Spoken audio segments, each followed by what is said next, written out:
ହେଇଟି ବାପା ଆସିଲେଣି। केते कोण आनिचंती के जानी कांध नई जाउछ देखिलो झाळ नाळर की अवस्था हेलेनी। बापा नमस्कार। बुढ़ाटी हेता बापा आयुष्मान भाव देह पा भलो अछि नी? बापा तुमे जल्दी गलो मु हाथ धुआ धुई करके आसला मु खाया करूची। अरे मां कोन रांधी छु की? तुमे पूरा मटन खाया कहितला मु सकाळ जोइन पठे देसी मांस रांधी। झियो पर के मटन तरकारी बहुत स्वादिया हेछि।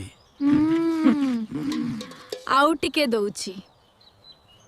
हौ तू था मु आसुची सियाडे मोर केते काम मु जाउची। हाँ बापा देखी कि भलरे भलरे पहुंची फोन करिवो। संजय बापा कुआडे गले काई देखा जाउ नाहंती। सीए कोन रहिबे केते काम अछि बोली अर्जेंट रे पळेले। तुमे बापा आनिचो भाररु फळ परिवा बाहर फळ बाहर कलो। फळ मिलुनी खाली डाळ पतर।